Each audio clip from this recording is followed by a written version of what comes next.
Okay, good good morning, friends. Welcome to this last session of engineering mechanics. The module covered being particle kinematics. So, just to briefly recapitulate what we have done thus far is that we have been able to talk in details about rectilinear motion.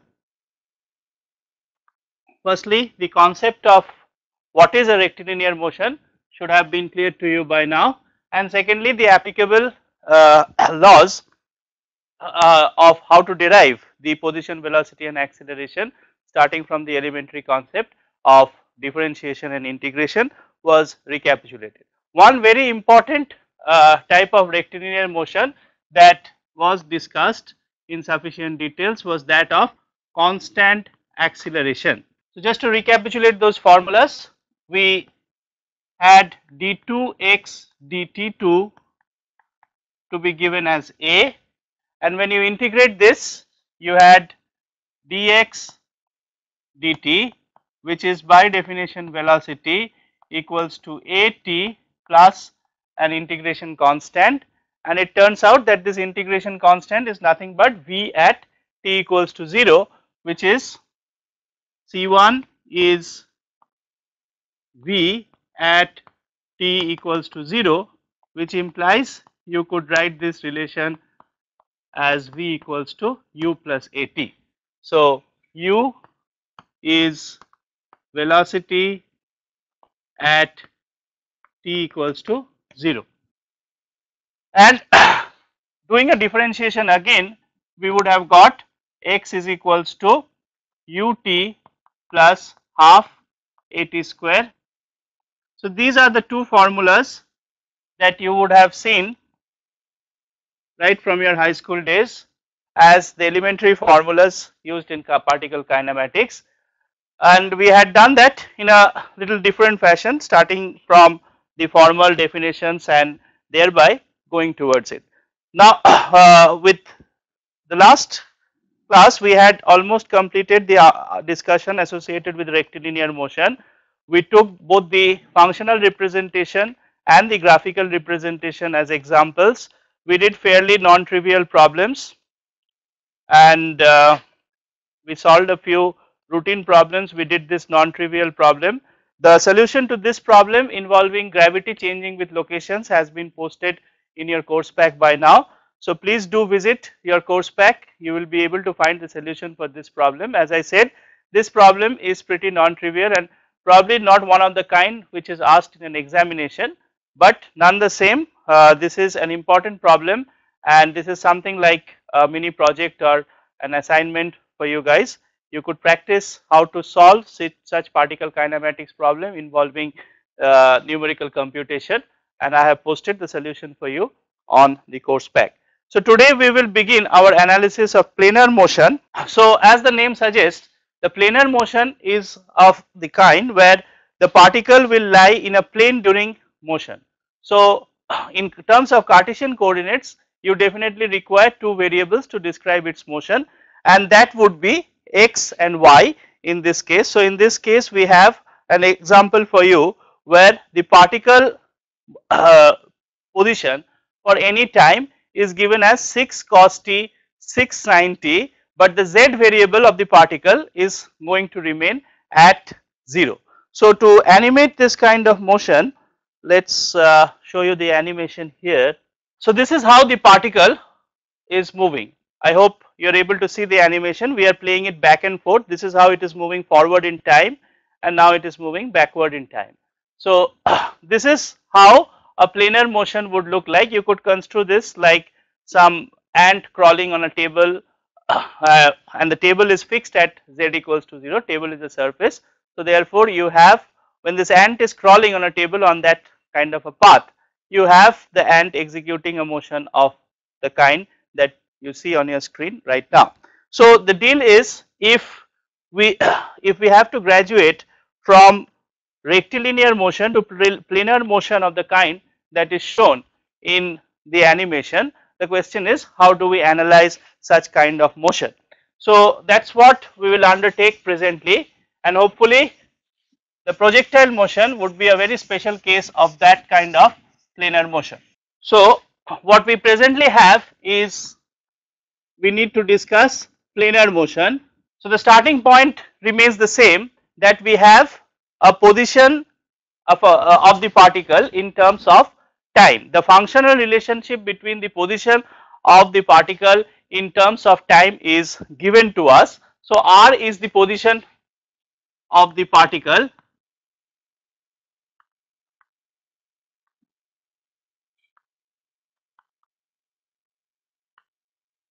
and in Cartesian coordinates, since you are talking about a planar motion, you need to describe this position of the particle in terms of two variables, in terms of two coordinates. So as always, please start your analysis with the choice of coordinate system. So there is an xy coordinate system, and the unit vector along this direction is denoted by I, and the unit vector along y direction is denoted by j. So therefore, using elementary vectorial mechanics, R will in fact come out to be the sum of two functions, one denoting the position for the x variable as it changes with time, and the other denoting the position of the y variable as it changes with time. So in the only difference between this class of motion and rectilinear motion is that now since it is planar motion, you have to deal with both x of t as well as y of t. So as let me repeat this argument, you already know how to deal with motion in one variable, namely the rectilinear motion, where there was only primarily one variable in terms of the independent variable time.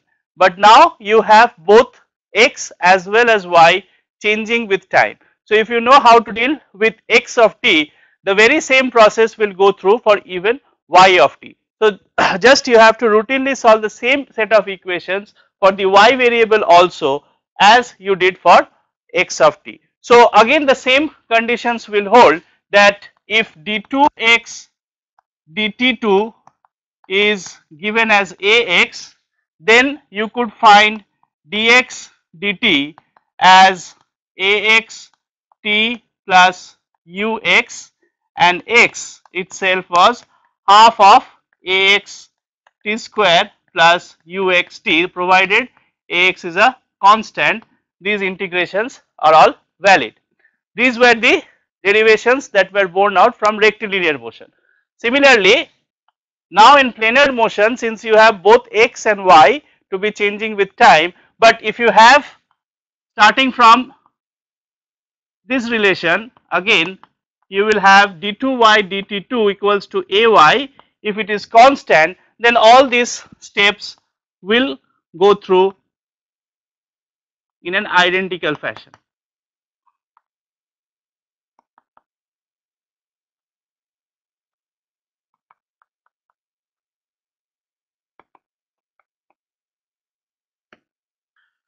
Just look at these formulas, they are exactly the same. Whatever formulas we derived for the x motion is the same as the formula we derived for the y motion. That is because we are assuming that both x directional acceleration and y directional acceleration is just the same.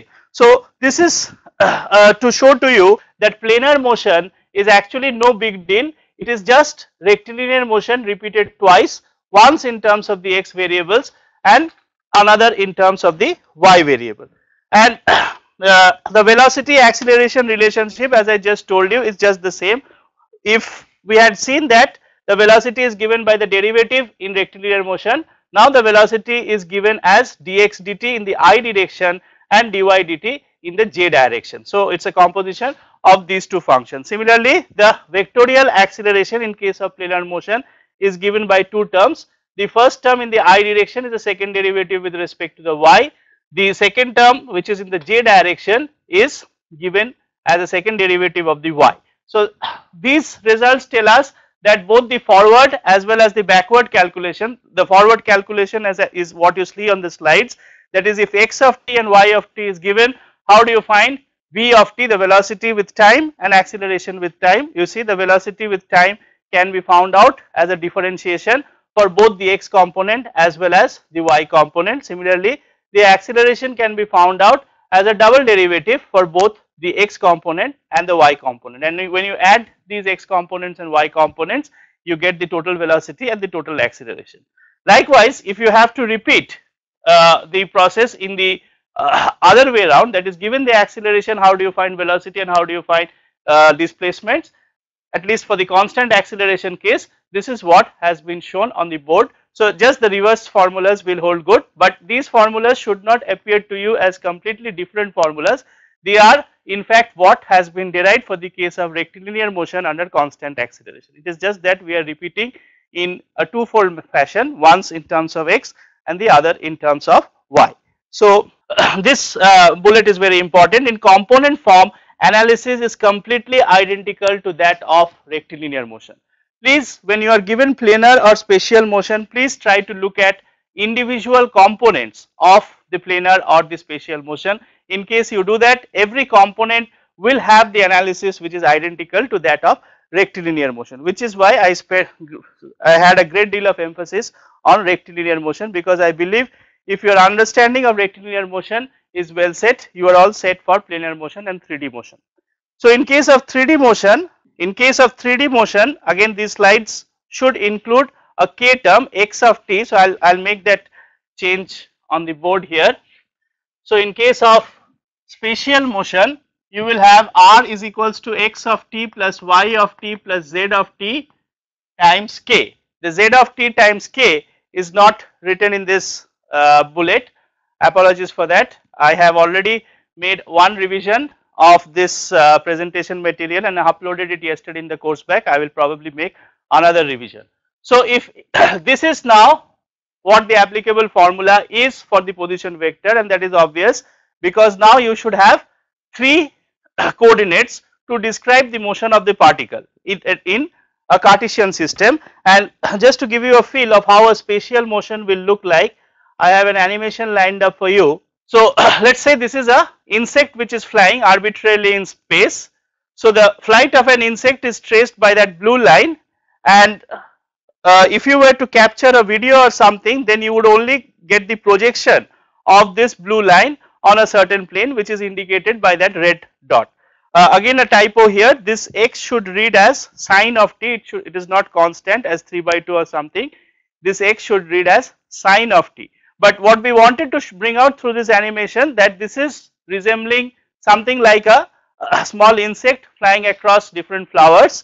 So here you see the flight of an insect will require you to, the analysis of such flight of an insect will require three variables in Cartesian coordinates x, y and z, and all the three will be changing. Again to repeat, x equals to 3/2 is wrong. The actual formula that has been used to generate this animation is x equals to sine of t.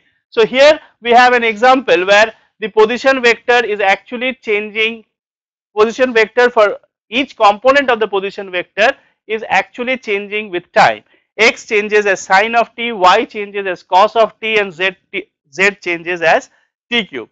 And when that happens, if you were to trace out the motion of the particle at successive instants of time, the motion of the particle, it would be as you would be seeing presently in your screen with that blue line. But what is visible to you through a video camera would be a projection of this motion along the plane such as this one, which is a red line. So that part of the motion which is along this x direction would have been lost, and that is why you would tend to think that it is a planar motion, whereas in reality it is a spatial motion. But done the same, if this is the kind of spatial motion that we are looking at, the position vector will be given in this fashion, which essentially means the velocity vector would be the derivative of each of the components dy by dt j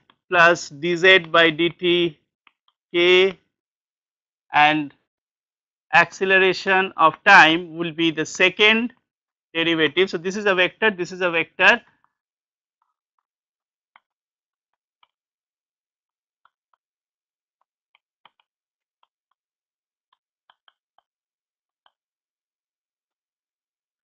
so this is the forward problem, that given the velocity, given the position in terms of time, how do you determine the velocity, how do you determine the acceleration.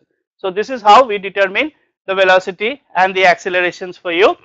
And the backward problem is exactly the same, that if the acceleration in the x direction is given, then the velocity in the x direction can be determined through this formula by an integration. The position can be determined by this formula by another integration.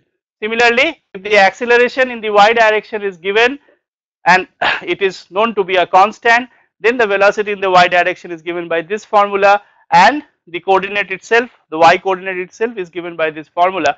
Because the acceleration is constant, the integration is quite trivial.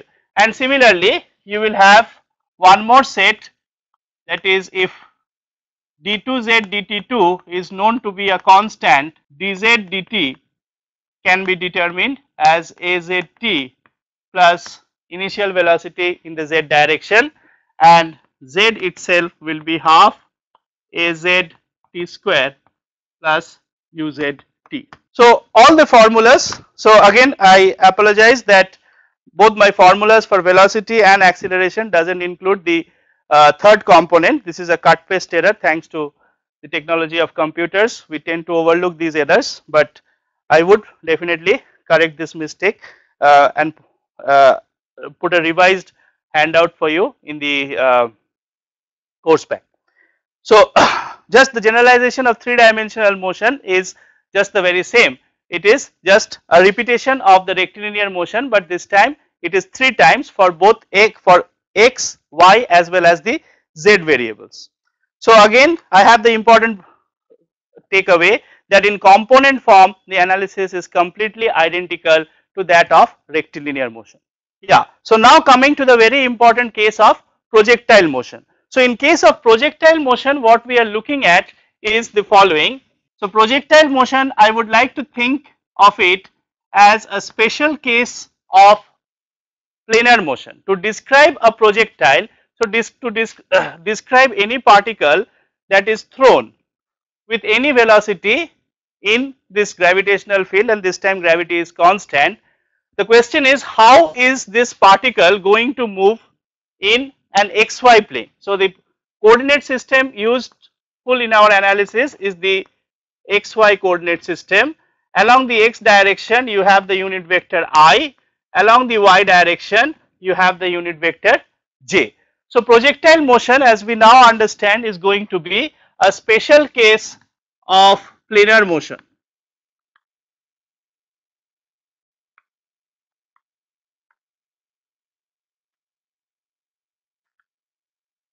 Okay. And what is the special case? Now since you are talking about planar motion, you can get rid of the z terms, you can get rid of these terms, you can get rid of these terms. The speciality is the following: in the direction of y motion, you have the acceleration specified to be minus g. If this is your choice of coordinate system, remember the acceleration due to gravity will be acting in the minus y direction. So the acceleration due to gravity in the minus y direction, the acceleration in the y direction would be minus g. There is nothing about z in this problem because this is a planar motion. So I will wipe this out. What about the x direction? In general, you will not have any x directional retardation or acceleration. So therefore, you will have this to be 0. So the x component of the position vector is not showing any acceleration, because as I have told you is that when we deal with projectile motion, we tend to look at it as a special case of planar motion. Planar motion will have an x component of motion and a y component of motion. The y component of motion will receive acceleration which is equal to the minus g value, but the x component of motion, the horizontal component of motion, will not have any acceleration or retardation, and therefore the x component of motion will have an acceleration which is equals to 0. So if Ax is equals to 0, it is easy to see that dx dt is equal to ux. That means whatever is the initial velocity at the initial time remains true for all other times. So the velocity along x direction is unchanged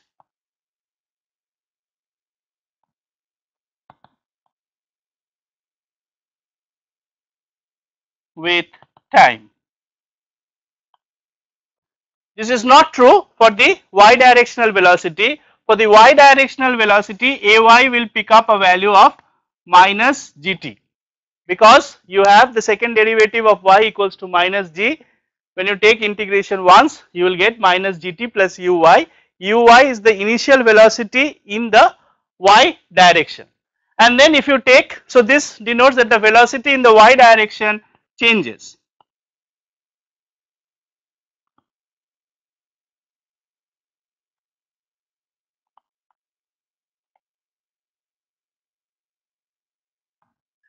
The velocity along y direction is going to change, and if you do a derivative once more, sorry, integration once more, the first term does not bother you because ax is anyway 0, and when integrating this you can take this to be uxt, because at t equals to 0 the particle is at the origin.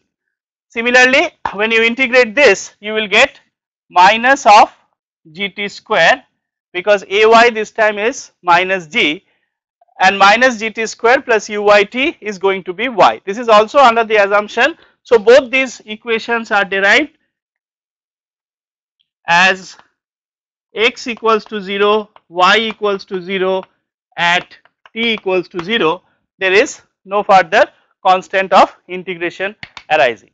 So these are the applicable formulas. I would like to emphasize at this point that all these formulas need not be memorized. If you know the formulas for the rectilinear motion, derivation and problem solving for projectile motion should in fact be a child's play for you, because it is just derivable along the same lines as rectilinear motion. It is just that you are solving rectilinear motion twice, once in terms of x coordinates, the other in terms of y coordinates. The difference in the two solution process arises from the fact that the acceleration along the y direction will be minus g, along the vertical direction you do face an acceleration which is effectively the acceleration due to gravity. Along the x direction there is no such acceleration due to gravity. I have to write in white this area. Okay. I am sorry, my support staff just tells me that I should write between these lines because that will be visible to you. I will try and take care in the remaining part of the talk that I will write within these boundaries. Okay. So hereafter I will write within these boundaries as has been reminded by my support staff. Thank you. So carrying on with the projectile motion, this is I wish to show an animation at this point of projectile motion. Yeah, so this is very important, that the projectile motion is a rectilinear motion with two components, wherein ax is equals to y and ay equals to minus g. So all the formula can be derived in just a few minutes, as you have seen. Please do not memorize any relations for projectile motion, because that will tend to confuse you. In fact, at this point I do not have any relations committed to my memory, but I hope I will be able to do the problems right at this point without using any memorized formulas. So I will at this point try to shuffle across to my animations to give you a feel what a projectile motion looks like. Yeah. So here you see the animation of projectile motion. As we have animated, we have tried to be fancy in this animation. We have plotted both the x directional velocity and the y directional velocity as the projectile is moving. Please note, the y directional velocity changes with time, whereas the x directional velocity is constant, right. The x directional velocity is constant at 7.07, y directional velocity you will observe is constantly changing with time, and that is because the formula says so. If you note, the x directional velocity is constant, and for this purpose ux has or vx has been chosen as 7.07, whereas the y directional velocity is continuously changing. And also to show you that x directional velocity and is indeed remaining constant, what we have done is when the projectile is starting from the origin, we have this basket and this ball. So you observe that always the basket is lying right on top of the ball. Both the basket and the ball will have the same x directional velocity as is brought out through this animation. Whereas the y directional velocity of the ball itself, when we keep track of it, it is continuously changing. For the first half of it, starting from the point at which it is shot, that is the origin, to the topmost point, as you now see, the y directional velocity will be positive. Whereas after it reaches the top here and it starts coming down, the y directional velocity will be negative, and that makes sense because if you look at the y component of motion, instead of looking both the components together, if you simply concentrate on the y component, the projectile has got to come up and then go down, right. So therefore for the first half of the motion it should be positive, the velocity should be positive, and the next half of the motion the velocity should be negative. That is what we are seeing here, which is all nice and fine. In fact, it will be nice idea if you can plot the energies now associated with the projectile motion, though energy is typically at this stage not taught to you, but in case you do observe the energy of this projectile, the red one is the kinetic energy and the blue one is the potential energy. So the potential energy profile follows exactly the same path as the profile of the projectile itself. So it is going to be like a hump, but accordingly the kinetic energy, which is the sum total of kinetic energy in the x direction as well as the kinetic energy in the y direction, that will have an inverse kind of a hump. The sum total of kinetic and potential energy will in fact remain constant. So though typically in particle kinematics we do not talk in terms of energies, but I just wish to clarify that energy does remain constant as is observed through these animations. So without further delay, let us therefore take a problem to demonstrate how this projectile motion does solve out. Okay, so again a very non-standard kind of problem, something that is not given in books of engineering mechanics I have chosen for this class. That is, we will take an example from cricket. I hope all of you love watching cricket, and this is an example which is taken from the cricketing solution. So what I will do is I will write the formula once again, maybe in some corner for ready reference, and I will demonstrate the workout of all these formulas to this problem. So the formulas are Vx is equals to d2x dt2 equals to 0, which means dx dt is equals to ux is constant and x is equals to uxt is the formula in the x direction, and in the y direction we will have d2y dt2 equals to minus g, dy dt equals to minus gt plus uy, and y is minus gt square by 2 plus uyt. So these are the applicable formulas. So ux and uy are initial velocities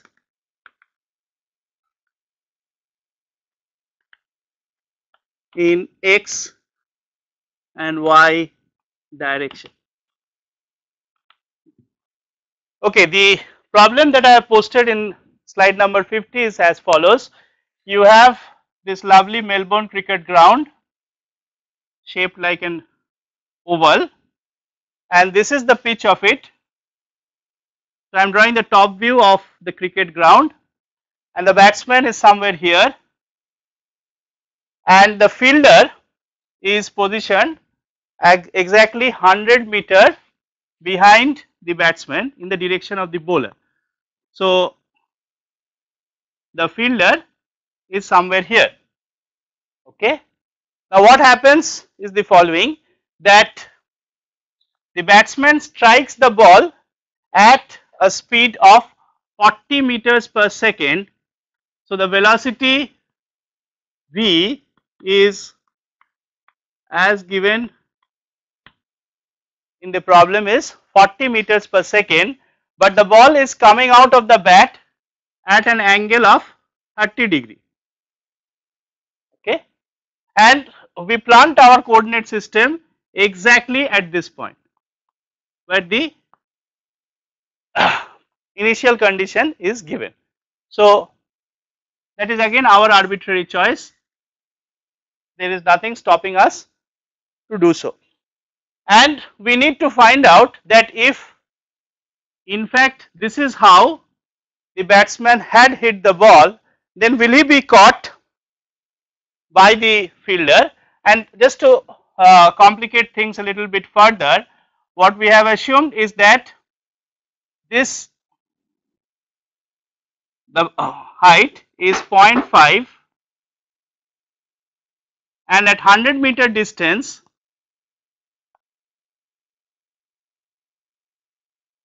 a tall Australian fielder of height 2 meter is standing up here. Okay. So we need to try and find what is whether this ball will go for a sixer or whether this ball will be caught by this fielder. I hope the problem is clear for you. If the problem isn't, if anyone wants to have any discussion about the problem statement, please feel free to ask me at this point. I will pause for a while and wait for your response before I go for the solution process. Please tell me whether the problem description appears clear to you. Any questions at this stage? Yeah, PhDCT, please go ahead with your question. Sir? Yeah. I clearly understand your problem. Yeah. But my question is, in reality, how we find velocity from the bat? You could find it from a digital image. If you have a video camera, the video camera technology, the digital image technology presently that is available, that can find the velocities. Okay, so it's very simple thing. If I throw a ball like in a certain fashion and I have a camera which tells me the ball was at this position at time t equals to 0, the ball was at this position at time t equals to 1 microsecond, then from these two positions it is obvious that you can find out the velocity. So that technology is available. In fact, some of our labs do use that technology to take measurements in crash or impact. So from a digital image technology, this finding out the velocity is possible. But yes, that is not a part of the engineering mechanics curriculum. Okay, thank you, sir. Thank you. Any other questions? Okay, if there is none at all, let's proceed with the solution of this problem. So the question is the following, that between these two equations which relate the x position and y positions at different times, between I'll get back to my slides. So between these two relations, x relation and the y relation, we will try and eliminate the t variable. So from here we have the following, t is equals to x by ux. From this relation we take out the following easy conclusion. So y is equals to minus g by 2 t square. Instead of t square we have to put x by ux whole square plus uy. Instead of t we are going to put x by ux. Okay. So just we are replacing in this relation, we are replacing t with x by ux, and with a little more effort this comes as uy by ux into x minus g by 2 ux square into x square. This is what the y coordinate should be for a given x coordinate. Now look at this relation. Do I know what is ui and what is ux? This initial velocity u, I should call this u. The initial velocity u is 40 meter per second at an angle 30 degree. So what is ux and what is uy from this? Ux is, if this is u, then what is ux? Ux is u cos 30 by resolving the vectors, and uy is u sin 30. So ux comes out as u cos 30 and uy comes out as u sin 30. Sin 30 is half, so 40 by 2 is 20 meter per second. Here you will have 40 into square root 3 by 2, which is 20 into 1.732, which is 34.62 meters per second. Okay. So ux and uy is determined. So to write that relation again, we are going to have y is equals to uy by ux into x minus g by 2 ux square into x square. What we wish to know is that whether the fielder who is stationed at x equals to 100 will be able to catch it. Now at x equals to 100, when we plug in this value from this relation, we will be able to pick out what is the y value. If the y value is anything between which falls in this range, and what is this range? The range will be such that if y value is between 0 to 1.5 or even up to minus 1.5, then the y value is such that it is along the height of the fielder. So the fielder can catch it this way or even can catch it at the ground, right. We are assuming the fielder is lazy and he is not running here and there or not jumping around like Australian or Indian fielders do these days. So the fielder is stationed at this point. If the fielder is stationed at this point, he will be able to catch it if at x equals to 100 this y value comes out to be anywhere between minus 0.5 to 1.5. Why is it minus 0.5? Because remember our origin is here. So if the ball falls right at the feet of the fielder, it is at minus 0.5. If it falls at the extreme height of the fielder, then it is 1, because the point of impact is already 0.5 from the ground.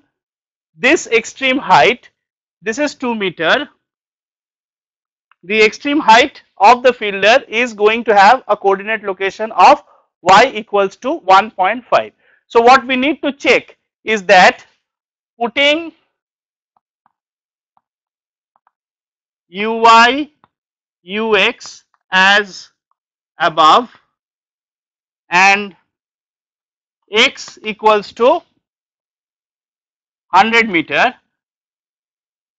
and g equals to, let us say, 9.8 meter per second square, we need to check what is y, find y,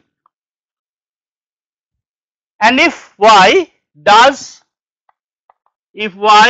is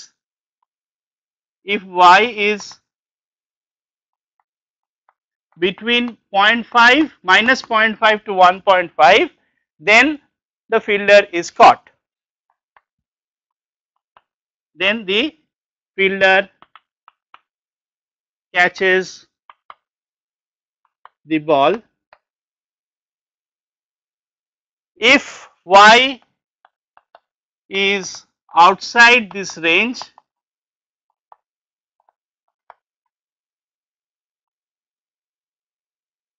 then it is a sixer, or rather if y is this visible? Is this visible? If y is greater than 1.5, then it is a 6R. So I will pause for a while and you must tell me by plugging in these values whether in the present case the batsman will hit a 6 or he will in fact be get caught, or there can be another possibility that y is even lesser than 0.5. Let us see which of these three possibilities does turn out. So I will give you about 5 minutes time to make this calculation and let me know what are your answers.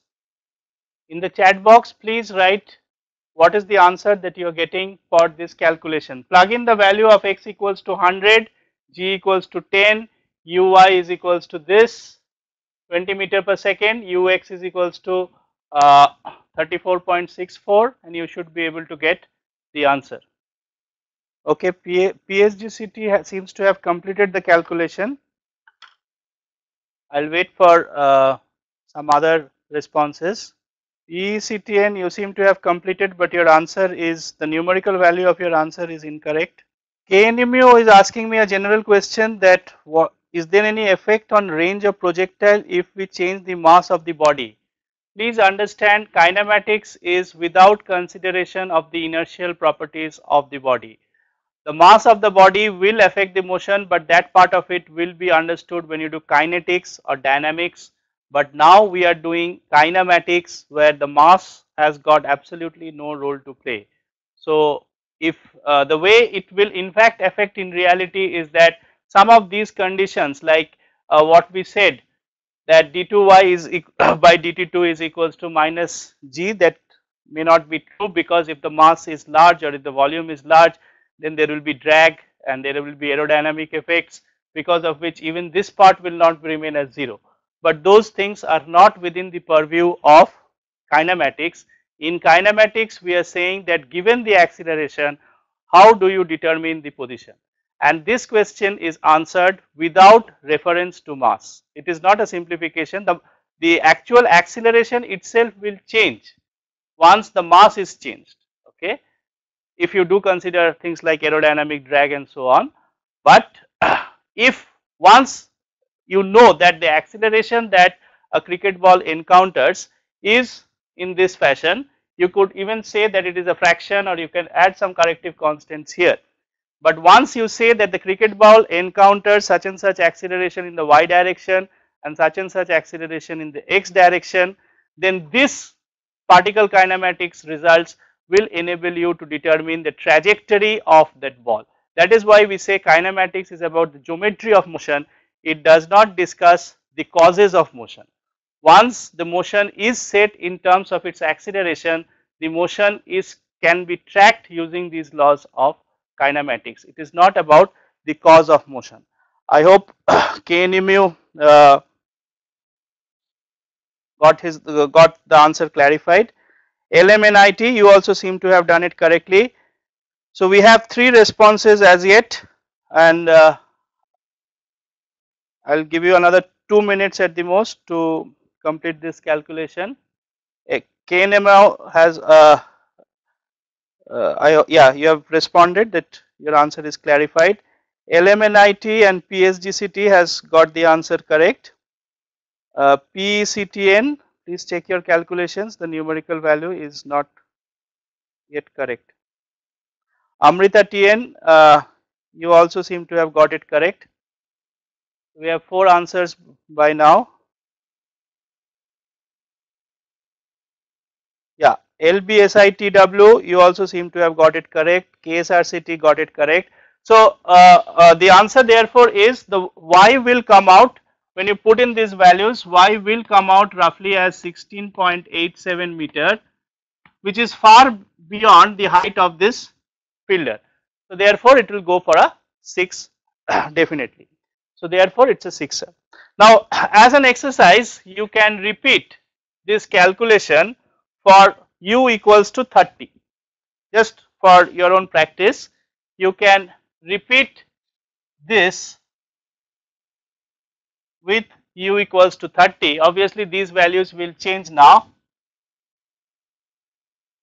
This will be 30 by 2 which is 15 meters per second, and this will be 30 square root 3 by 2, which is 15 square root 3 meters per second. And this time you will find, I'll give you the answers as that you can check whether your calculations is correct. When the batsman does not connect so very well, and rather therefore the velocity of the ball during its impact is rather slow, instead of 40 it is 30, a drop of 10 meters per second, then you will find that the ball drops somewhere here, which is in front of the fielder.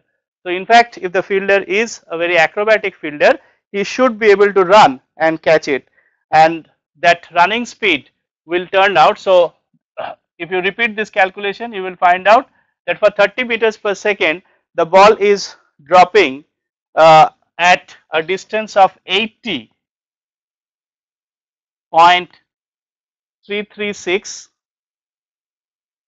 Sorry, the ball is dropping somewhere here. The ball is dropping on the ground here, and this distance is going to be 80.336 meter. And then the question is, what should be the speed of the fielder now if the fielder has observed that the batsman has played a shot towards him, but it is just that the shot is not well connected, which is why it is going to land in front of him. The question is, what should be the speed of the fielder that by the time the ball goes from this point to this point, the fielder also should have covered this extra distance, which is about 20 meter.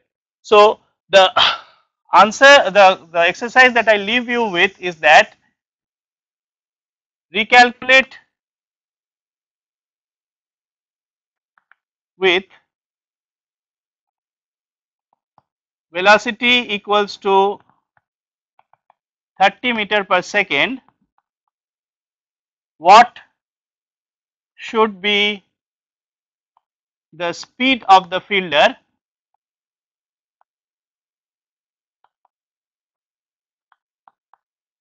such that he is able to catch the ball.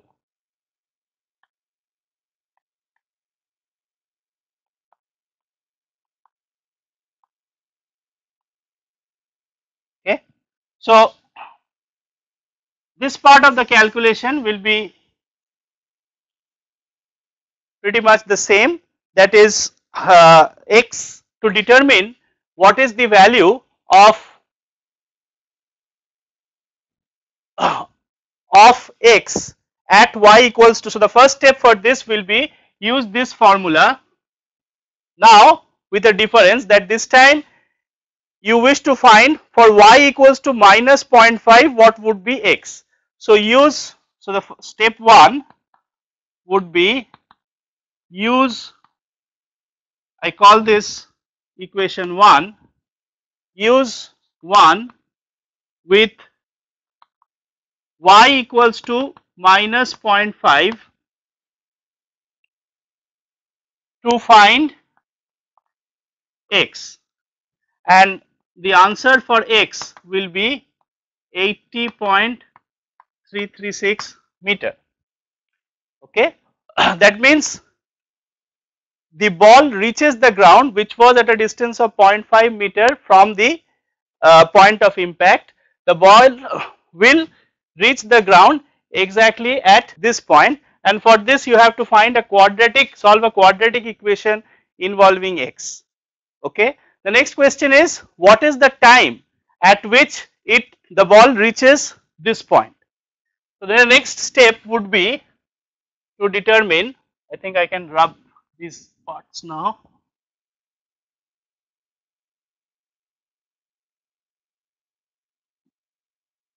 So the step 2 would be determine time required by the ball to reach the ground.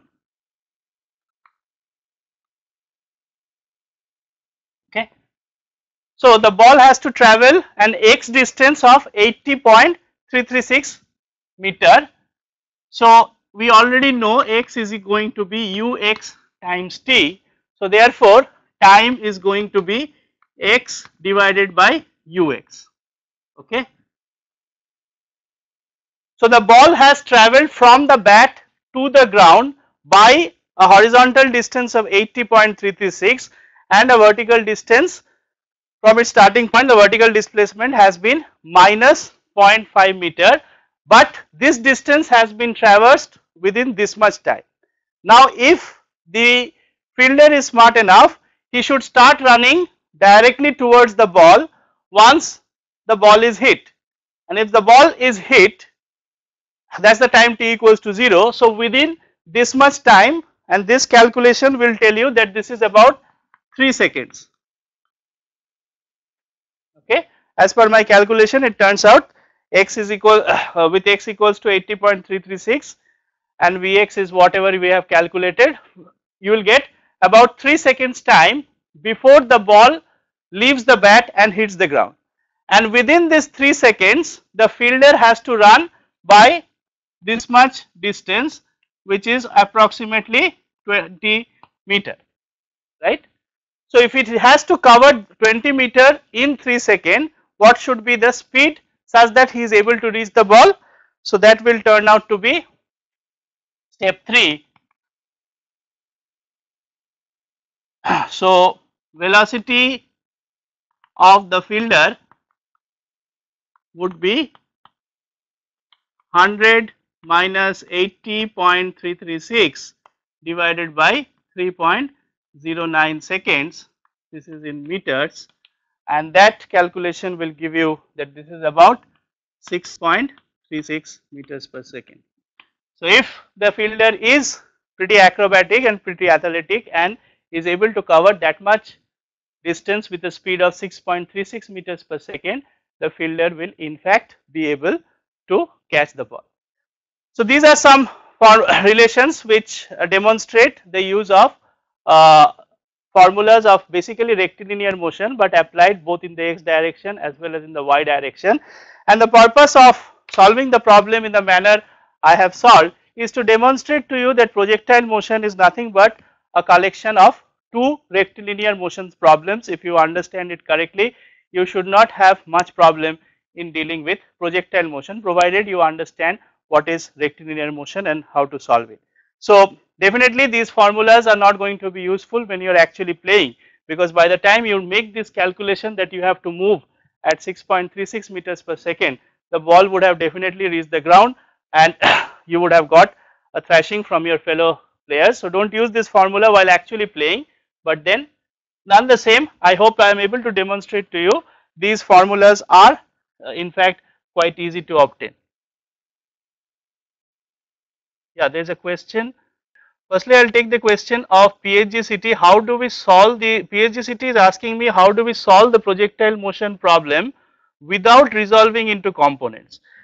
This is exactly what I tried to emphasize. Please don't try to look at projectile motion as a different kind of motion.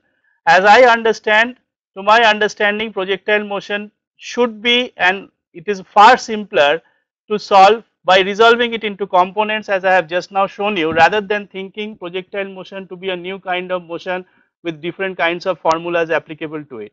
In my way of thinking, projectile motion is very simple, is simply thought of as two rectilinear motions, and with this viewpoint I am trying to teach you also projectile motion. I believe that is the easiest viewpoint to take. I am not particularly a strong advocate of the using the formulas which are given in usual standard books for projectile motion. So I will rather discourage you from that approach. That is just my way of thinking. If you differ, you are free to do so. Okay, Amrita is asking me explanation of the y equation is required. Few students are not clear about the y equation. So I will do that once again for your question. I hope this is the y equation that you were talking about. So what we have is the following: d2x dt2 is equals to 0 and d2y dt2 is equals to minus g. Again I am resolving projectile motion in two components and just analyzing.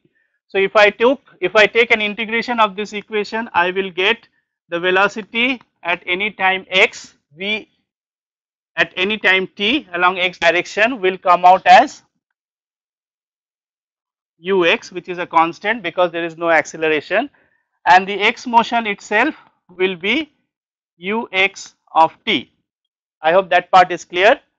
And then vy of t equals to minus gt plus uy, that is the integration of this equation, and if you do integration one more time you will get this as uyt plus minus half gt square, and the constants of integration in the x and y equation vanish under the assumption that at t equals to 0 x equals to y equals to 0. That is, you have chosen your coordinate system such that at time t equals to 0 you have x equals to 0. So between these two equations now I eliminate t. What does that mean? I realize from this equation I could write t as x by ux, and I simply plug this t in this expression. So y of t is uy. Instead of t I will write it as x by ux minus half g x by ux whole square, and then when you do the simplifications this is the formula that will come up, uy by ux into x minus g by 2 ux square into x square. Amrita, please respond if you think this time your students are clarified. Okay, let's go ahead, we are running short of time. So now we will move on to curvilinear motion, which is the last part of the lecture materials from my side. Okay, so now we will deal with plane circular motion, and obviously to start with a very simple example of plane circular motion is that of a merry-go-round. So in merry-go-round you realized every particle is moving identically in a fashion of circle. So this is what we will analyze now, and we will return back to our Godot example of car moving along a turn. So we could think of it again in a twofold fashion, that once we may think of it that the x and y position of the car is changing, but then we should be smart enough to realize that if the x motion is prescribed, the y motion can be obtained simply by saying that x square plus y square is always going to be constant. So therefore x and y can be described in terms of two variable x or y, but then there is an interrelation between x and y variables, which is what we talked in the first class. So the better approach is to follow a single variable or a curvilinear coordinate approach, which is what we will undertake now, which is in terms of the theta variable. So here the first thing that we must realize at this point is the following. So in a Cartesian system you had the I and j directions, and in the cylindrical system or general curvilinear system, when you are talking about motion of a car taking a turn, so this is the position of a body at an arbitrary time, it is along e theta direction, right. Similarly at a later instant of time it is along e theta direction. So at each instant of time in the curvilinear coordinate system, at each instant of time velocity is along the tangent to the path.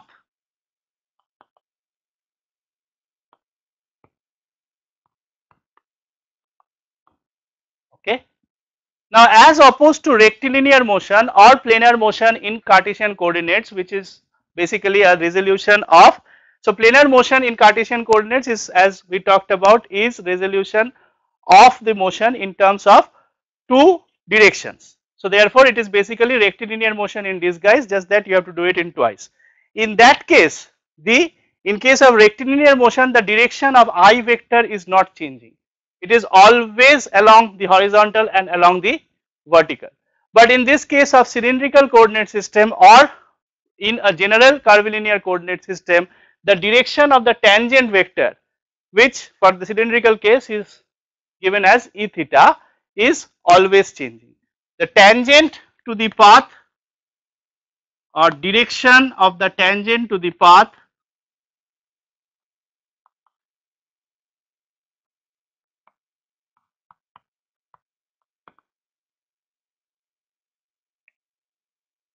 at each point. So this is the stark difference which is not there in Cartesian coordinates. In Cartesian coordinates, the direction of the unit vector is not changing, whereas in a cylindrical coordinate system or a curvilinear coordinate system, the direction of the unit vector will change. So that is what I have remarked in this bullet, that the direction of the velocity of E theta, which is the direction of the velocity, will continuously change with time and with space, and therefore this time we have to take a little more care, because there will be a derivative of this unit vector itself.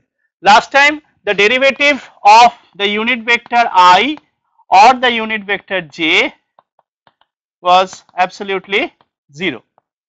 So there was no issue, but this time we will find that this analysis clearly demonstrates that velocity at each point which is going to be directed towards the tangent of the path, that velocity is going to keep changing, at least in terms of direction, if not in magnitude. So the direction of that velocity will be captured through this unit vector E theta, which is just the unit tangent vector, and the unit tangent vector across this entire path of motion will keep changing for different points or for different times. So therefore the crucial takeaway is that the time derivative of this unit vector is not 0. If we take care of this aspect, we will be able to understand and we will be able to formulate this motion characteristics in terms of the theta variable, which is what I plan to do in the next half an hour or so. So in the Cartesian coordinate, as I said, this issue was not there, but this issue will now crop up in the cylindrical coordinate system or the coordinate system involving the theta variable. Okay, so let us take the bull by its horn. What is shown here in this dotted line is the track of the circular track, and the car is moving in a circular track. Again, all points in the car are having identical motion, because there is absolutely no change in that part of it. We have talked extensively on that in the first class. So therefore the car itself is idealized as a particle. We are talking about the body of the car. So the body of the car is idealized as a single point, because all other points have identical motion, and this is the car position indicated with the blue blob at time t, and at time t plus delta t the car has moved a little bit further, and within this time it has traversed a distance delta s. Now this delta s is very small distance which has traversed in a very small time, delta t. So let us see what we can do about it. So within delta t, the change in position is along the tangent to the path. That is the first point we realize, that this infinitesimal change in the position of the car is directed along the tangent to the path. It has no component directed perpendicular to the tangent. So this is a very crucial takeaway, that, and this is true for any arbitrary curve. This is not just true for a circular curve. For any curve that you may take, within two infinitesimal times, if these two time instants are infinitesimal, the change in displacement delta s will be directed along the tangent to the path. So if you know the path of the track in which your car is moving, then you know the direction of velocity is always pointing towards the direction of this path variable. As the path is turning, your velocity will obviously turn. This is with the assumption that you are not overtaking or doing a lane cross. With that assumption, this analysis is definitely valid. So carrying forward, so velocity, which is the rate of change of position, is therefore along the tangent to the path, and we have already identified, or we have given a name to the unit vector along the tangent, which is E theta. So E theta is our unit vector along the tangent, and the magnitude of the velocity vector is v, but important to realize at this point is the the vectorial form of the velocity will include the magnitude together with its direction. The direction we have argued is along the tangent path to the path, and the tangent to the path is denoted by the unit vector e theta. So therefore the representation of velocity in this circular coordinate system is the vector velocity at any point is the magnitude of velocity into the unit vector. The unit vector is denoted as e theta. But as I said, that the important complication that we have to deal with now that we are dealing with curvilinear coordinates such as circular motion, we have to take into account the fact that the direction of e theta changes from point to point. So just to recall what happens in Cartesian coordinates. In Cartesian coordinates, when you rectilinear, for the case of rectilinear motion, when you said the velocity is v times I, then acceleration vector was defined as dv dt, and dv dt was straight away written as dv dt into I. So just the magnitude was differentiated. There was no problem because this I vector was taken to be constant. But can we repeat this step now for a cylindrical coordinate system? We can't, because now if we write v is equals to magnitude of v in the direction of unit vector e theta, acceleration is equals to dv dt, that is obvious, that formula does not change, but then d dt of v times e theta should be now written as dv dt e theta plus v d e theta dt using rules of calculus. And please remember, this is not 0, whereas di dt was 0, and therefore we never wrote this term because this was 0, I was constant. But in the case of cylindrical coordinate system, we get to see that this term is going to live, and therefore we have to account for this term, which is exactly what we are going to do in the next few minutes. So the direction of e theta changes from point to point, and we need to account for this in our analysis, which is what we are going to do. So let us take a first principles approach. I will redraw this figure on the board and try to explain myself. So this is the circular track,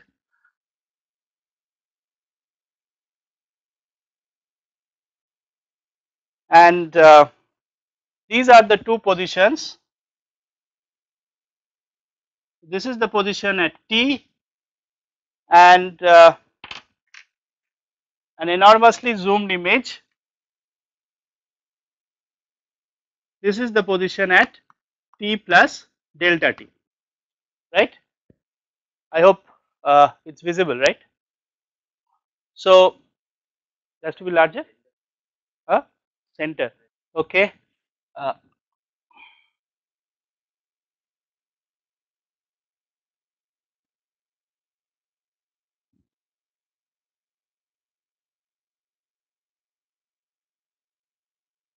Okay, right. So this is the circular track that we were talking about, and let us take in red the position of the particle at time t, and in green the position of the particle at time t plus delta t. So this is the position of the particle at two consecutive instants of time.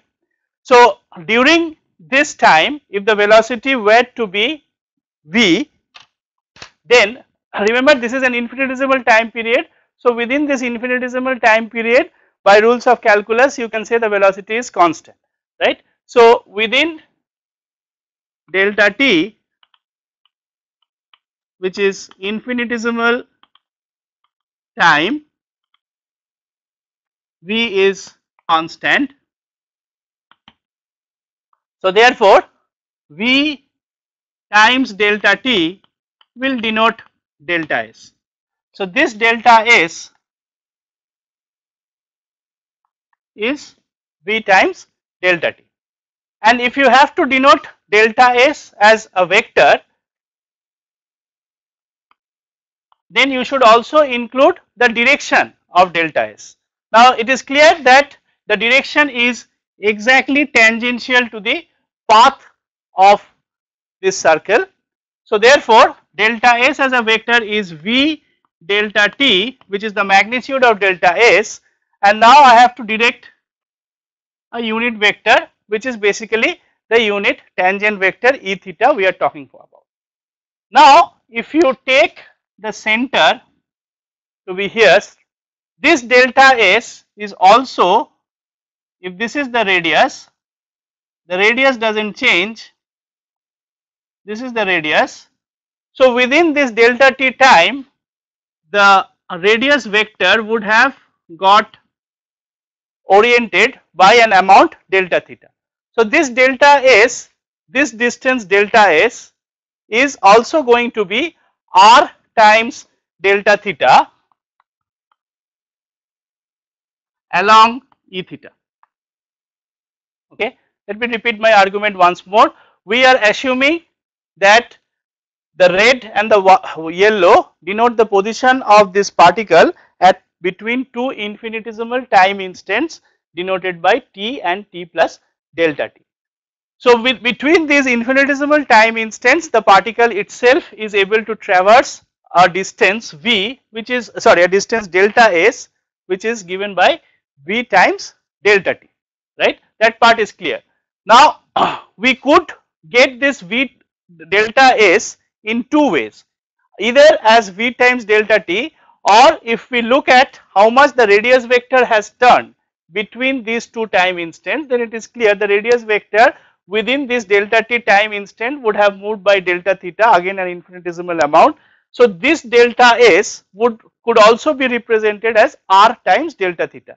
As you know, the circular arc, the perimeter of the circular arc will be r times theta, where theta is the measure of the angle in radians, as is usual in engineering practice. So therefore we have this relation.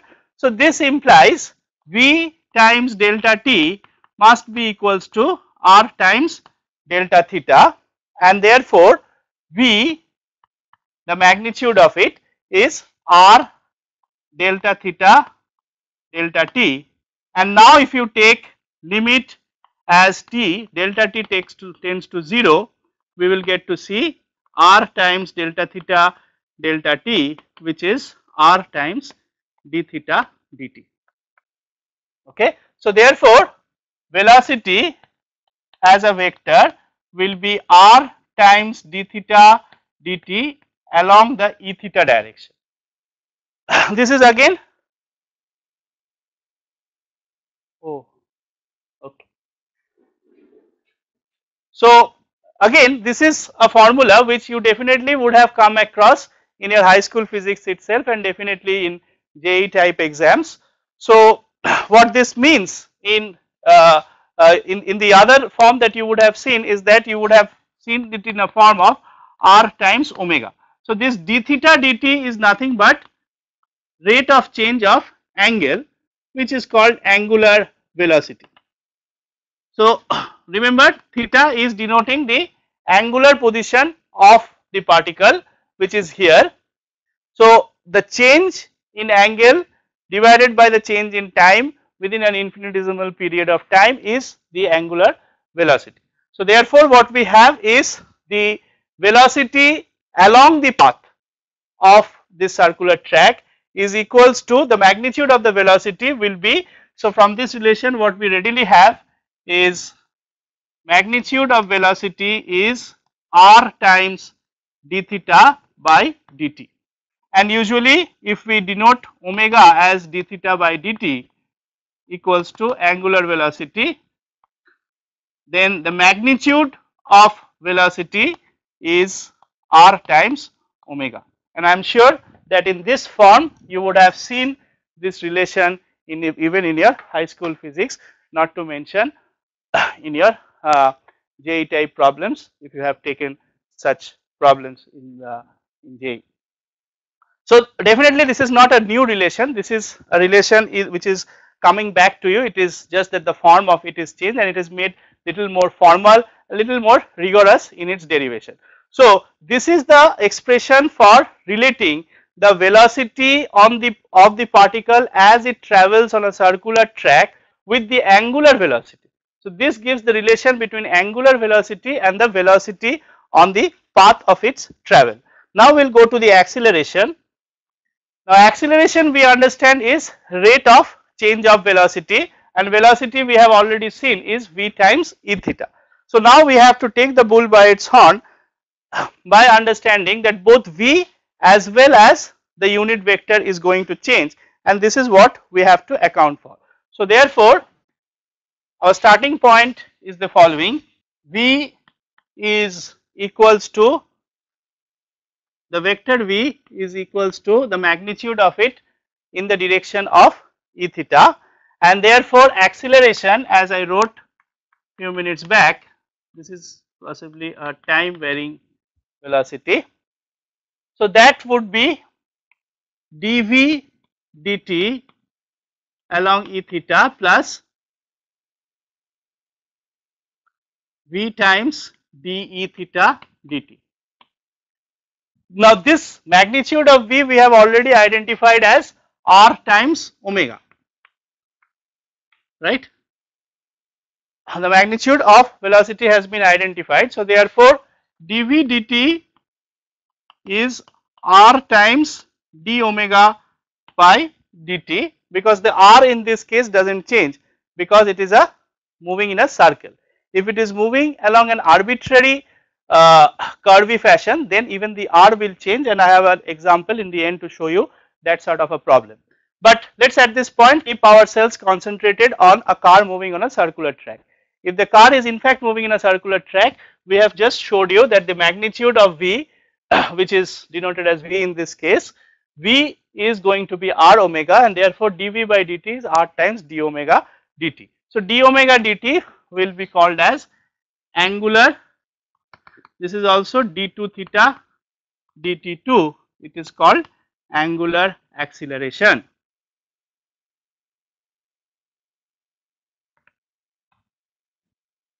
Okay. Now that part was simple.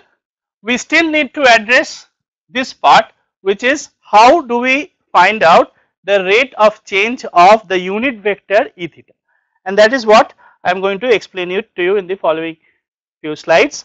Remember, this issue does not arise in Cartesian coordinates, and therefore some of us may think that Cartesian coordinates is simpler to handle because the rate of change of unit vectors is not applicable in case of Cartesian system. In Cartesian system, always forever the I and j will point towards the same direction, whereas in this case, as you have observed, the e theta over here,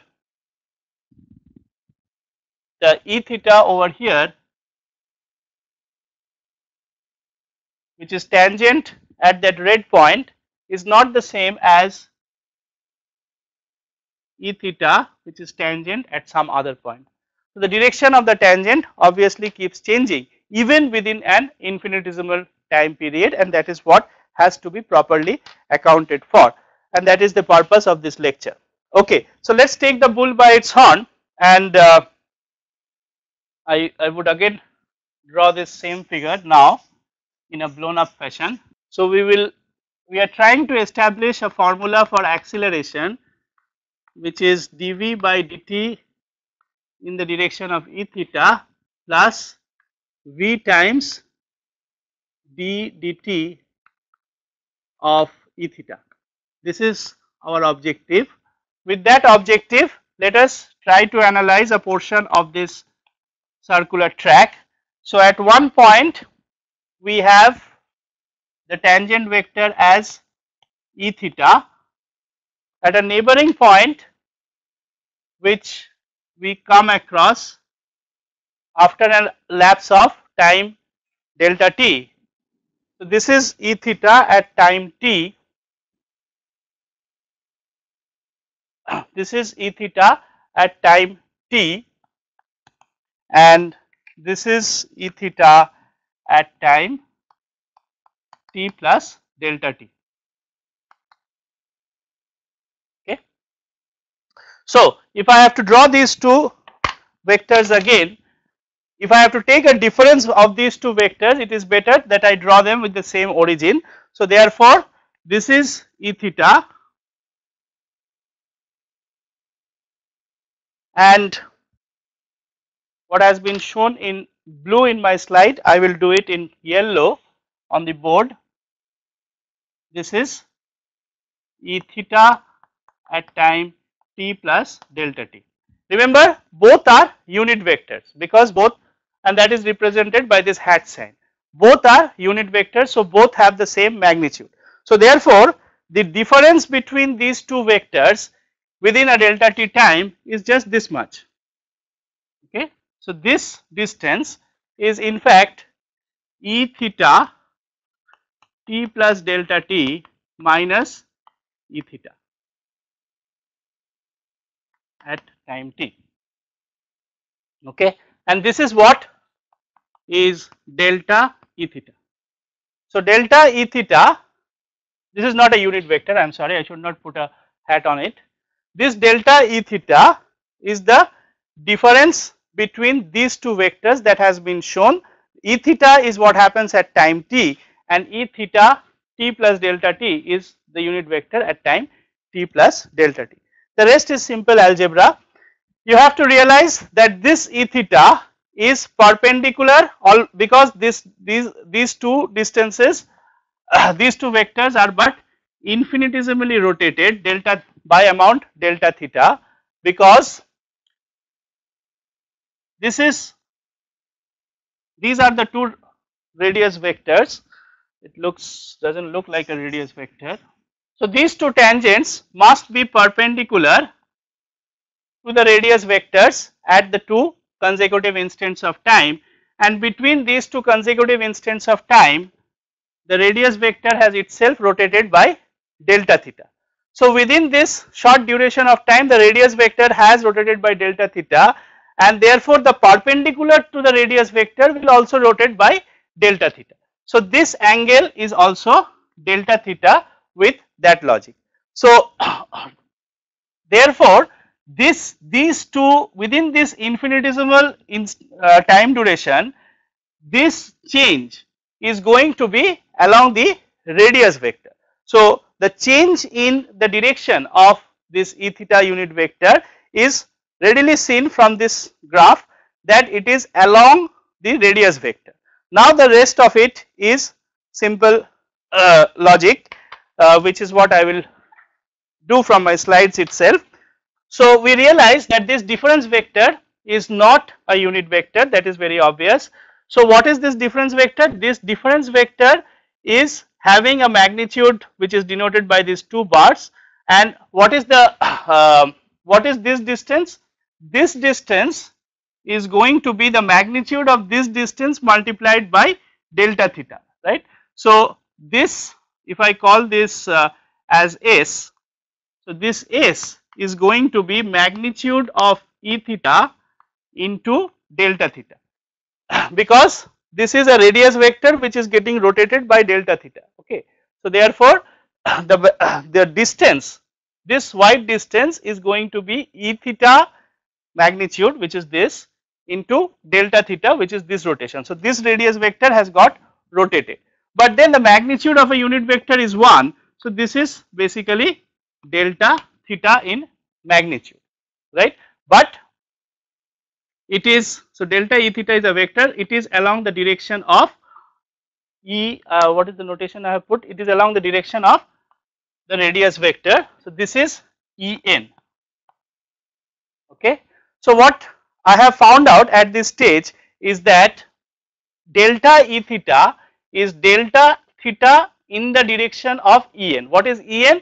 En is pointing perpendicular to the tangent vector, right. This is En for me, which is perpendicular to the tangent vector. So if delta E theta is delta theta times En, with that we come back to the derivative formula that we are looking for. D E theta dt from first principles is limit of delta E theta, that is the change in E theta, within a infinitesimal time duration, and delta E theta has been now calculated as delta theta times En, right. So, delta theta times En is delta theta divided by delta t, and in the last slide, you would have noted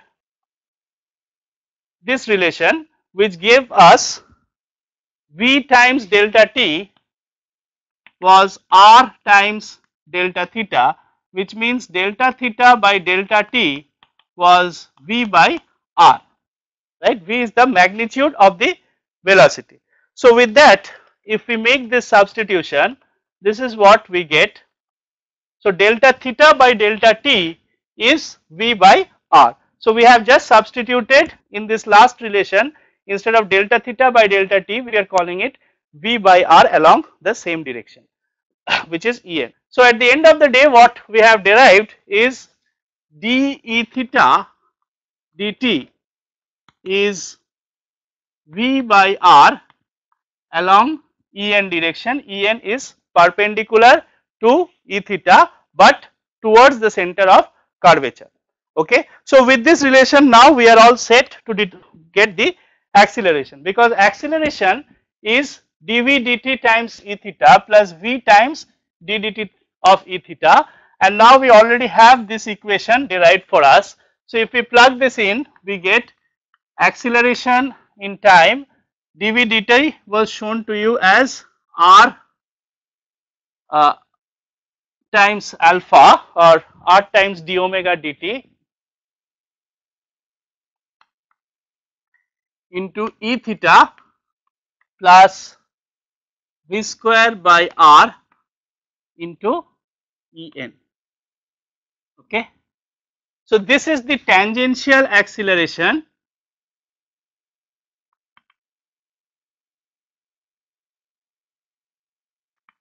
along E theta, or the path of the particle. So, this acceleration will act only along the path of the particle, whereas this acceleration is called the centripetal acceleration,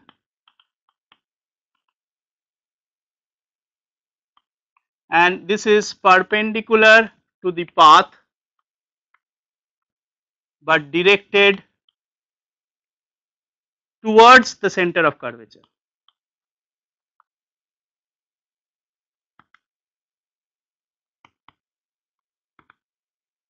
Okay. So, we have broken down the acceleration in this case into two parts.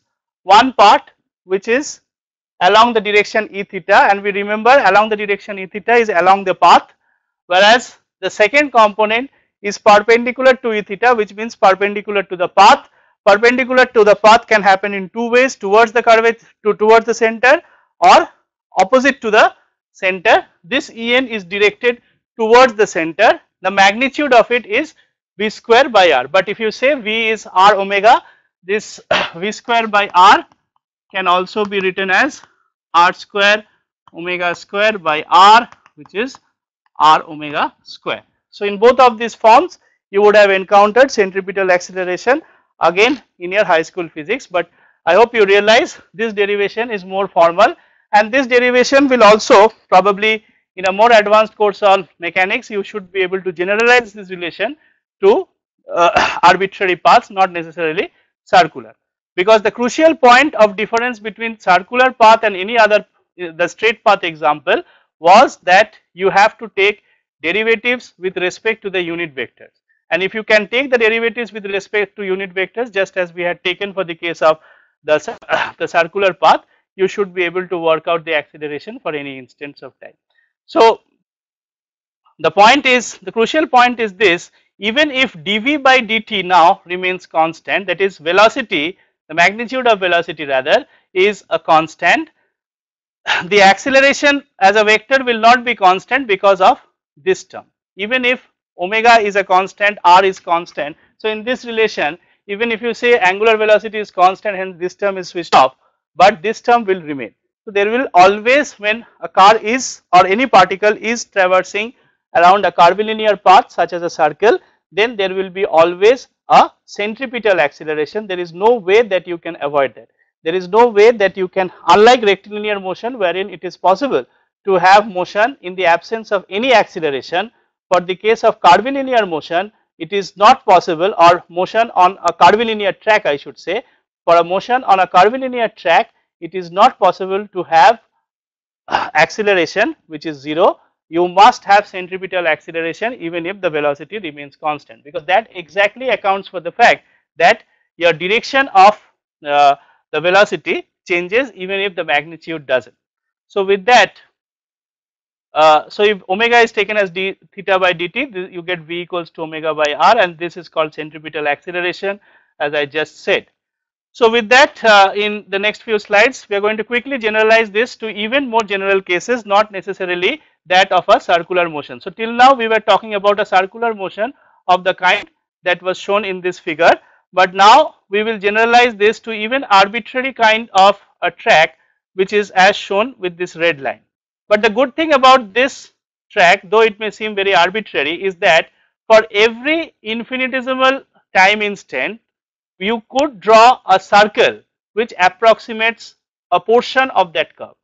So, for example, again in a blown up fashion, in an exaggerated fashion, I have been able to draw 3 circles, and within this part of the motion you can approximate the motion of this particle as circle. Similarly, within this part of the motion on the red track you could approximate the motion as circle. Similarly, along this part of the motion you can approximate it to be circle. This analogy holds true, though the drawing may seem exaggerated and a zoomed version of it, but it is true that for any curvilinear path it is possible to approximate within an infinitesimal duration, it is possible to approximate that track in as a circular path. It is also possible to approximate it as sum of some small straight paths, but if you take it as straight paths you will miss out the centripetal term.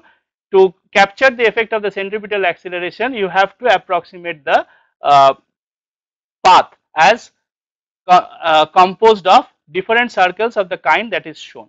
And now the analysis for each instant of time is very easy. So, this is like a piecewise curvilinear motion.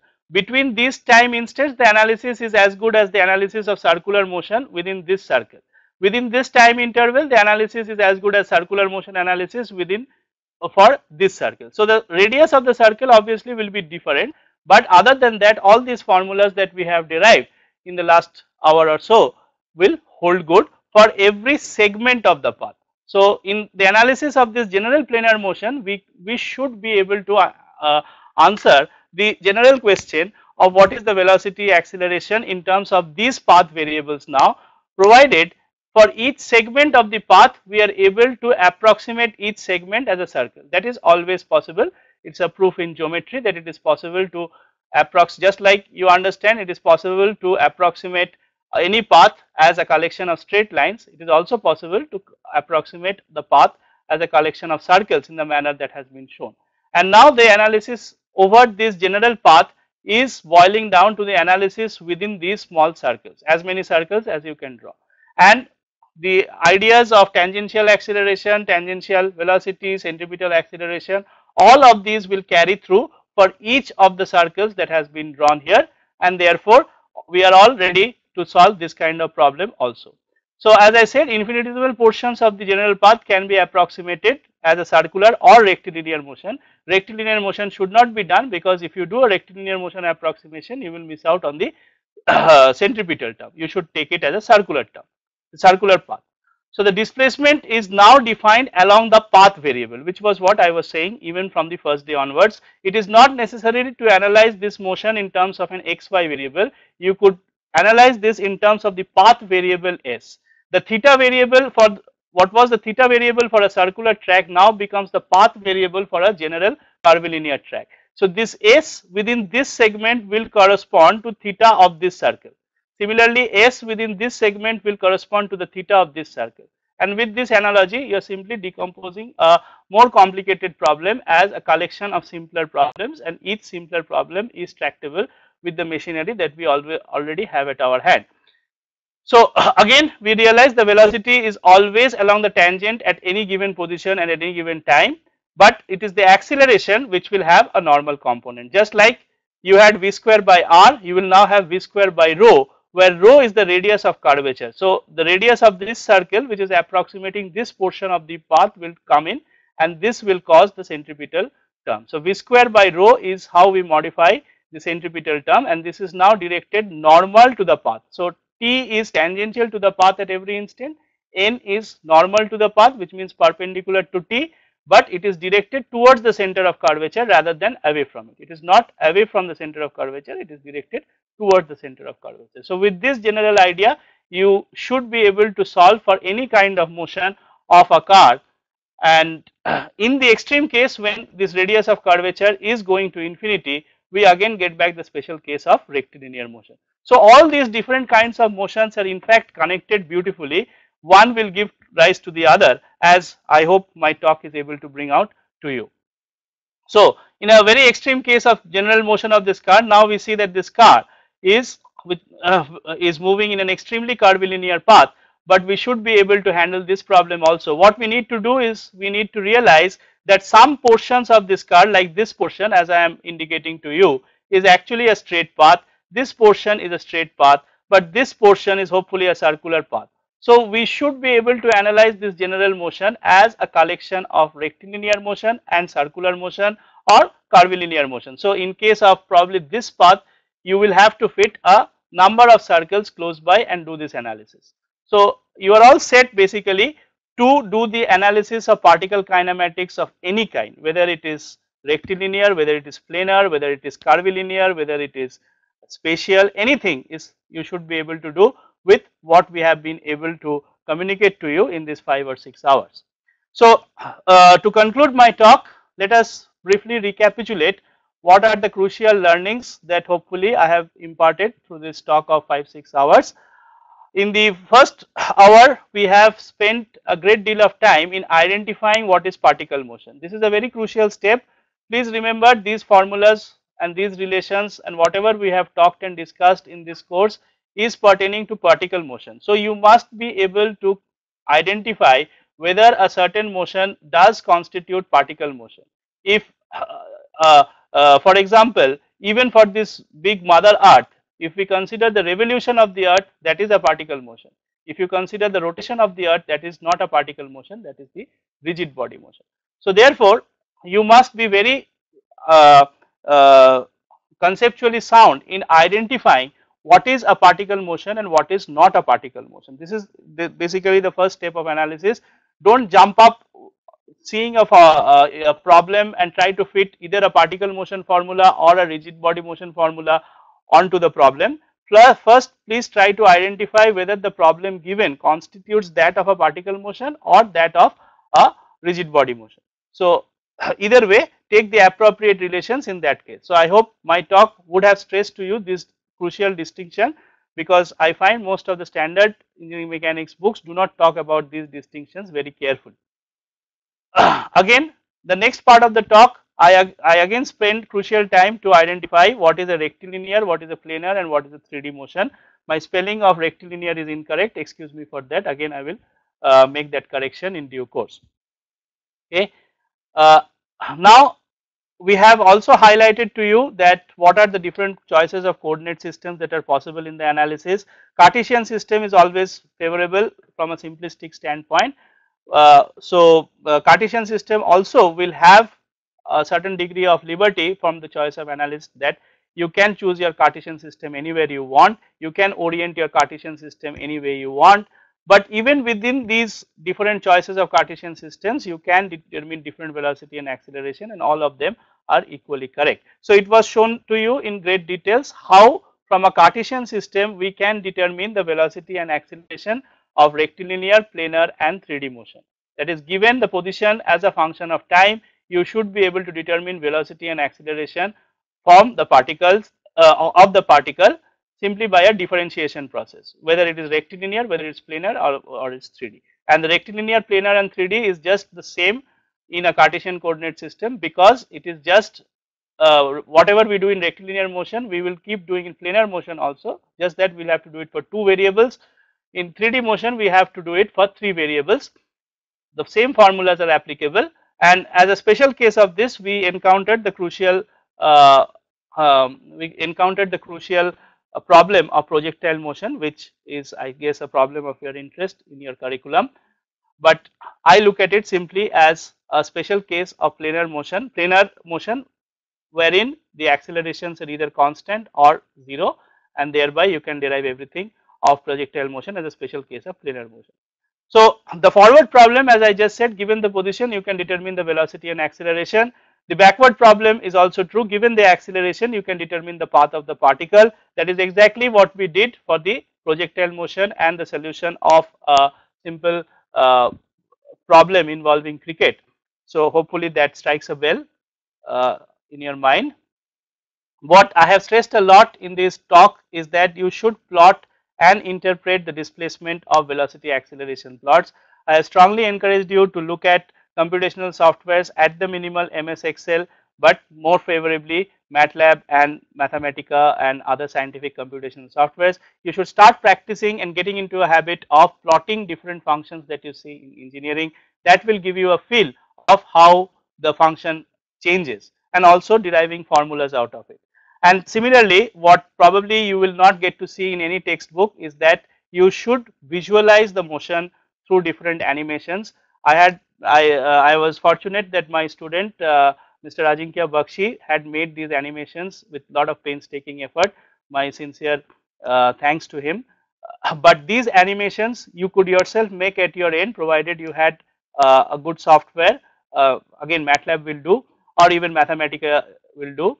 So, using these softwares you should be able to visualize different kinds of motions and animations, animate these motions. That will be an eye opener for you, such that you can have a physical feel of the type of motion that is taking place rather than just formulas and routine problems. So, some of you keep writing to us that you are looking for project works right at the different vacations.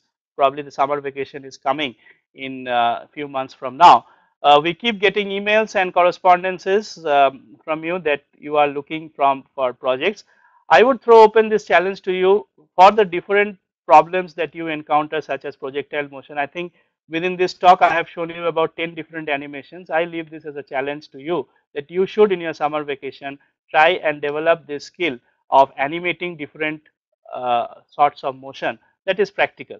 I mean, I am not saying do animation for some cartoons or for a kids channel or something like that. Animate motion for your engineering problems. It will definitely be helpful in for your visualization. You will have a very good feel of the different kinds of engineering problems if you can get through these animations yourself. So, that concludes my talk. I have actually not taken much from the standard textbooks. So, my talk, as you will find, is quite standalone, and it's little disconnected from the standard textbooks, but hopefully whatever the standard textbooks does talk, I also have got the same results, but in my own way, in a very non-standard way.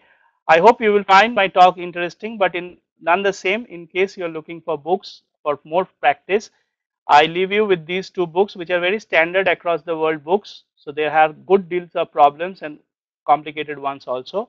So, you can solve these problems, and definitely they will even though they present the subject in a way different from with what I have presented, the results will be commensurate. So, I hope you will be able to complement these things. So, with this I will end my talk, and with the remaining 10 minutes that I have for the day, I would like to throw open myself for any questions. Yes, PhD City, please carry on with your question. Sir, in projectile motion, Yes. so the acceleration you are taking in negative. Yeah. So when the ball or any particle is moving upward, so we are taking negative. When it will come down, once it will reach maximum height, after that it will come down. What happens? I get your question. I get your question, but I think let me clarify this. So, what I have taken, you will remember that I have taken a coordinate axis.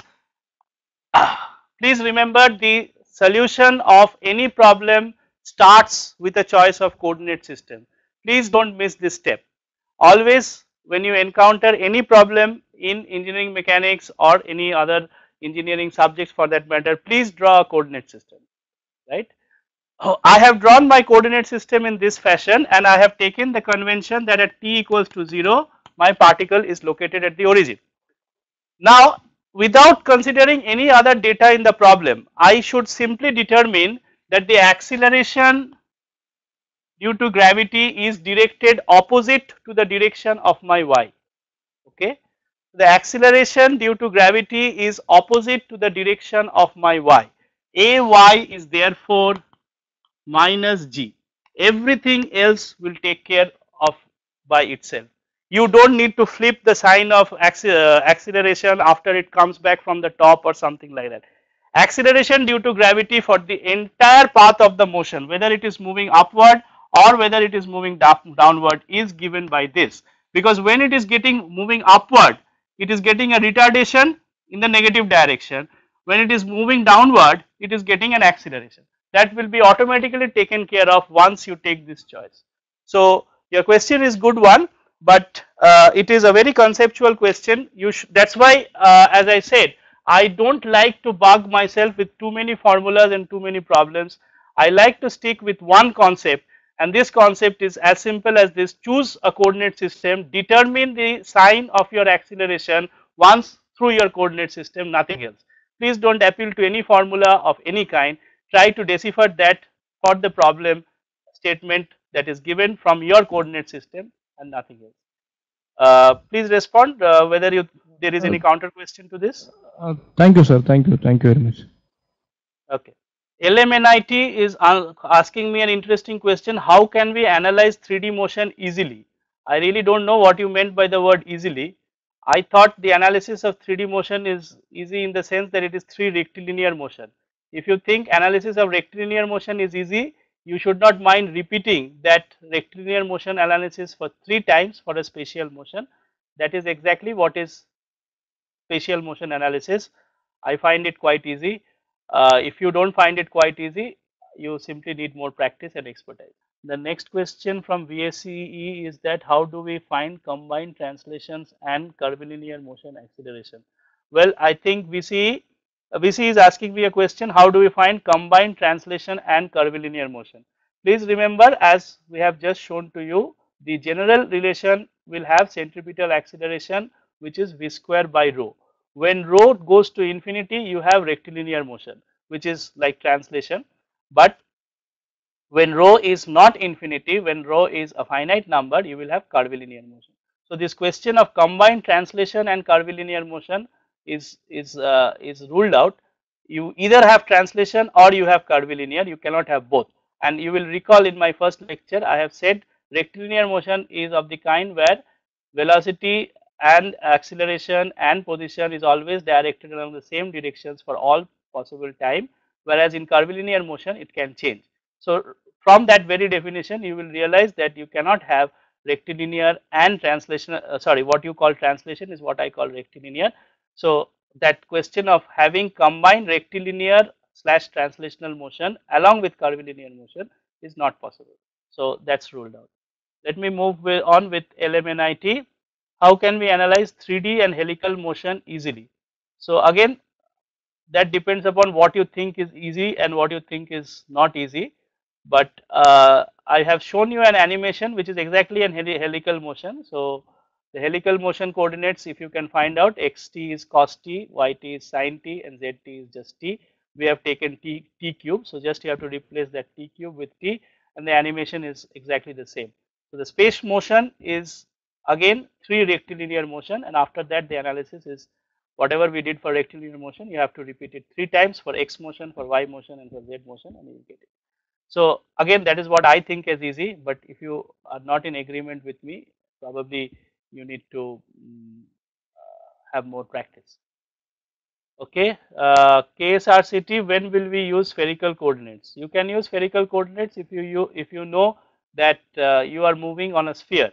Just like in the case of a car making a turn, we realize that the r is in fact as the car is moving in a path variable, it is the radius is in fact constant. So there is no point in taking radius as a separate variable. So when you do therefore shift your analysis coordinate system to a cylindrical coordinate system. To give you an example where spherical coordinates will be useful, let us say you are analyzing the motion on the surface of the earth. We all earthly beings are moving around in this earth, but as we are moving around, our position from the center of the earth remains constant. It is capital R, supposedly 6,000 kilometers or so. The only thing which is changing is latitude, longitude. So let's understand that there is a again flight, an aeroplane flight that you are interested in. As the aeroplane flies through, the R value of the aeroplane, the radius from the center of the earth remains roughly the same. It is the theta and the phi value, the latitude and longitude position which changes. So if you are really interested to study the path of aeroplane as it travels from Mumbai to, let's say, Sydney, then the only thing which changes for this aeroplane motion is the latitude longitude variables, not the radius variable. So this calls for an analysis in terms of spherical coordinates in terms of theta and phi, but yes, to derive that their derivative in the theta direction and derive the derivative in terms of phi direction requires a little bit more effort than what I have shown here. So if you can do that, or if you can find that in certain textbooks, Craig and Miriam has that derivation for spherical coordinates, then you should be able to repeat the same process and you should be able to do kinematics even in spherical coordinates. Okay, I hope KSRCT's question is answered. Let us now go to TPCE. How can we analyze centripetal acceleration? Well, centripetal acceleration to me is v square by r, and that's it. That's the analysis, nothing else remains. So to me, again, see these questions, I understand the premise with which you are asking these questions. Maybe you have been given to believe that these are jingoistic terms, centripetal acceleration, centrifugal force, and all these things are very complicated things. Actually, to me, it's very simple. Centripetal acceleration is an acceleration which happens because the velocity direction is changing, and therefore it is v square by r in magnitude and directed towards the center of curvature. That's it in my analysis. There's nothing else I think I require to know about centripetal acceleration. If there is any specific thing that you require to know about centripetal acceleration, shoot the question at me, or even at a later instant of time. If you have a question, you can write to me, and hopefully I can answer that for you. Go ahead, PhD City, please ask your question. Sir, so I have one question. So I want to know when we have two balls. So with 10 kg mass, another one is 100 kg mass. So we drop two balls certain height. So I want to know which one is will come first. The question that you are asking me now was answered by Galileo about 400 or 500 years ago, if I am not mistaken. If the question that you are asking me is basically answered in the following fashion, this is not a question on kinematics though, but I will answer it anyway. Two masses, do they have the same volume, or do they have the same size and shape, or do they have different size and shape? The mass is different, you said. One is small m and the other is capital M, right? But do they have the same size, or do they have the different size? PhD, please respond. Different size. Okay, different size. Fine. So let's say the capital M is larger. Okay. So if you drop this ball from the same position, what are the forces that will act on this body? One is definitely mg. So on this body it is capital Mg. In reality, there will be another force which will be acting, which is aerodynamic drag. As the body is dropped, the aerodynamic drag will be present. Now since these two bodies have different shape and size, the aerodynamic drag on this body will be different from the aerodynamic drag on this body, which is why I asked you this question. So the aerodynamic drag on this body will be capital D, and on this body will be small d. Okay. So therefore the forces that these two bodies will see will be different, and therefore the equation of motion for both these bodies from the same coordinate system x is, for this body it's going to be mx double dot equals to minus mg, or rather in this case plus mg, because I have taken my x in this direction. If x is in this direction, g is in this direction, so acceleration is positive.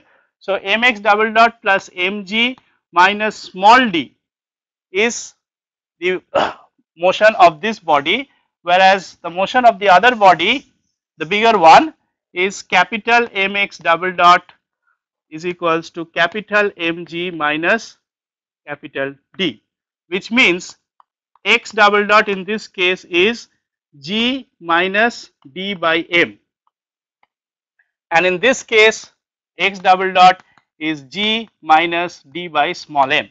So depending upon what is the aerodynamic drag, if you say that you are doing this in vacuum, then obviously these two things are not there and they will have exactly identical motion. If there is no aerodynamic drag and you are actually performing this experiment in outer space, then obviously the two motions are identical, but in outer space you do not get g. So let us say you are doing it in air, but you are doing it in an evacuated chamber where there is no aerodynamic drag, then these two terms will not spoil the fun.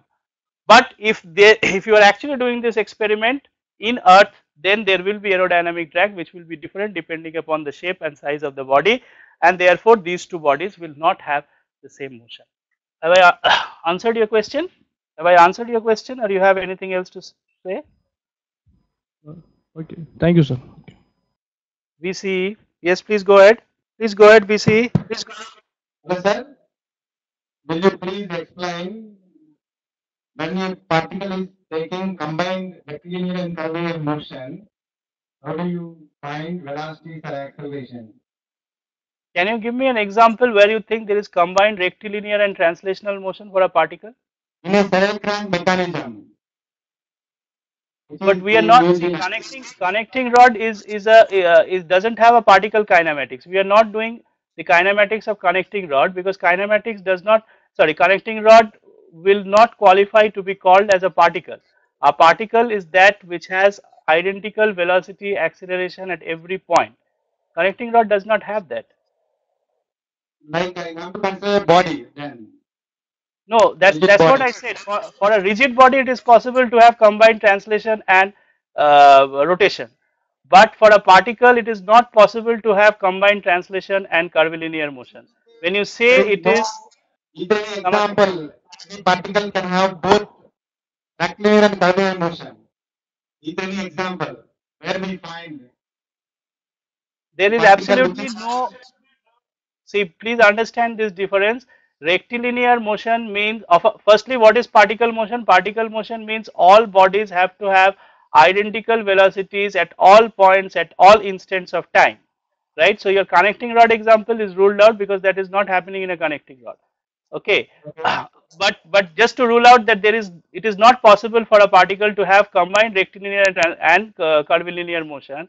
In case of rectilinear motion, all the bodies for all times have got identical motion. In case of curvilinear motion, at different times it will have different motion. So obviously there is no question that rectilinear and curvilinear motion can be combined for a particle. For a rigid body, yes, it can be. So the connecting rod example that you are talking about is from the is not a particle kinematics example, is an example of rigid body kinematics. So had this course been about rigid body kinematics, we would have addressed this problem. But this course was about particle kinematics. Any body which is idealized as a particle can either have rectilinear motion or curvilinear motion, but there is nothing like combined rectilinear and curvilinear motion. Okay. like we take a particle of human body. See, you should not look particle of a human body. I mean, the distinction is very simple. If the entire human body has a motion such that all the points have identical velocity, the human body can be idealized as a particle. As simple as that. You should not say this point of the human body is a particle and that point is a particle and therefore I will analyze this point and that point separately. No, you are analyzing the entire human body, but if the human body is simply having this kind of motion, then it is jolly well rectilinear. But if it is having this kind of motion, it is rotational. If it is having this kind of motion, it is combined rectilinear and translation. But all these motions are disallowing your particle kinematics theory to be holding good. Your particle kinematics theory is possible when you have all points to be having the same motion. This motion when I am doing, all points are not having the same velocity. This motion when I am doing like a connecting rod, as I am translating and as I am rotating, this is like a connecting rod, this is also having different points having different velocity. So therefore this is not a particle in the first place. So if it is not a particle in the first place, then why are we talking about it in this class? We should talk about it in a rigid body kinematics class, which we can if time and opportunity permits. Thank you, sir. Okay, let's call it a day. Thank you.